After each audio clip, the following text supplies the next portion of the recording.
Kerala police പൊതുവെ വളരെ പ്രൊഫഷണലായിട്ടുള്ള police ഫോഴ്സാണ്. 2009 ഞാൻ കാഡർ വേണ്ടി റിലീവായിട്ട് ഡെപ്യൂട്ടേഷന് പോകുമ്പോഴും ഇപ്പോഴത്തേക്ക് വ്യത്യാസങ്ങൾ അത് എനിക്ക് തോന്നുന്നത് പോസിറ്റീവായിട്ട് മാറ്റങ്ങൾ കുറേയധികം സംഭവിച്ചിട്ടുണ്ടായിരുന്നു. നമുക്ക് കുറേയധികം സ്റ്റാൻഡിലോ ഉണ്ടായിരുന്ന വേക്കൻസീസിനെ നിർത്താൻ സാധിച്ചിട്ടുണ്ട്.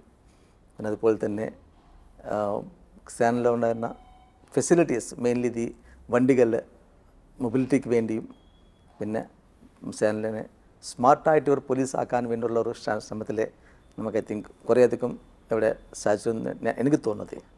പോലീസിലെ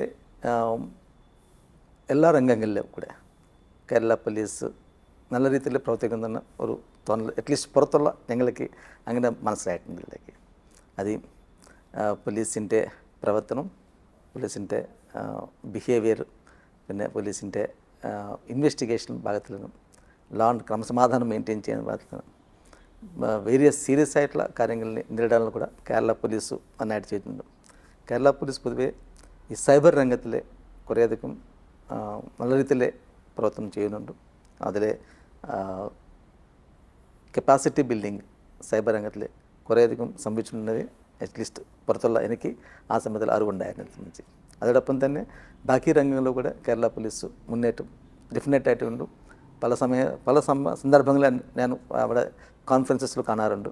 കേരള പോലീസിൻ്റെ നയങ്ങളും പിന്നെ പ്രവർത്തനവും എഴുത്തി കാണിച്ചിട്ട് നമ്മുടെ DGP IGP കോൺഫറൻസിലൂടെ കാണിക്കാറുണ്ട്. ഒരു മാതൃകാപരമായിട്ടുള്ള ഒരു പോലീസ് തന്നെ.